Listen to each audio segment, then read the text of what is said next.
John, mais qu'est-ce que tu nous fais encore? Qu'est-ce que c'est que cette merde? Y a personne qui lit tes lettres. Personne ne t'écoute, personne ne te croit. À qui est-ce que tu vas essayer de faire croire que t'étais le gentil et que les autres sont les méchants? Dans l'histoire de l'OL, depuis que t'es arrivé, il y a des protagonistes. Il y a quelqu'un qui a essayé de faire couler le club. En l'occurrence, c'est ton rôle, tu m'en voudras pas. Et on a d'autres protagonistes comme Michel Kang, Michael Gerlinger, qui œuvrent pour essayer de balayer la merde qui a été laissée, de dépoussiérer le logo, de chasser les fantômes. Putain, on en est là, on chasse des fantômes. Donc bref, dans ton mensonge, t'es à poil, t'es tout seul. Et tu continues de faire des lettres incendiaires. Mais même à Botafogo, on t'aime plus. Il y avait pourtant des gens, je me rappelle, pendant que nous on était en train de crever, mais c'est normal, tu les avais nourris avec notre argent, qui voulaient t'épouser à Botafogo. Et en moins d'un an, c'est déjà le divorce et on te demande encore des comptes. Et là, dans ta lettre, du coup, que j'ai lu comme ça, tu m'en voudras pas, tu nous parles d'une tentative évidente et incessante de Madame Kang de nuire à ma réputation. Mais de quelle réputation tu me parles? En fait, t'es en train de pointer du doigt les conséquences de tout ce que t'as semé depuis longtemps. Parce que le problème, il est pas que ce soit Kang ou pas Kang. Le problème, il est que toute personne normalement constituée qui passe derrière toi pour reprendre un club ne peut que constater le cadavre évident du lion que t'as laissé sur le tapis du bureau. Tu t'attaques aussi à Michael Gerlinger, bref, la coque de ton bateau, elle est trouée. Et d'ailleurs, te concernant, on parle quand même d'un bateau qui n'existe pas. Puisque tout ce que tu as, tu ne l'as jamais eu par tes propres sous. On peut pas t'enlever que pour convaincre, t'es extrêmement convaincant. Parce que t'as réussi à convaincre l'OL que tu étais la bonne personne. T'as réussi aussi à convaincre Ares de te donner des centaines de millions d'euros pour racheter le club, alors que le projet c'était quand même de le faire couler sous 3 ans. Enfin, t'es quand même très costaud. Et on peut pas non plus t'enlever que t'avais quand même du flair sur les personnes. Parce que Michel Kang, au moment de vendre l'OL féminin, c'est toi qui l'as choisi. Michael Gerlinger, après tous les recrutements en bois que t'aies pu faire pour prendre un petit peu la présidence, si ça en intérim,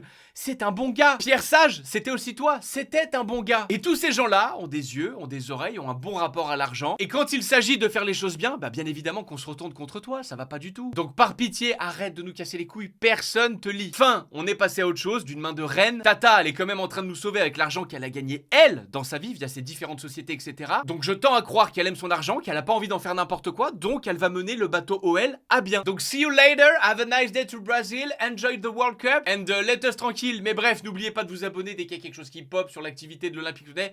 Bien évidemment qu'on en parle sur cette page.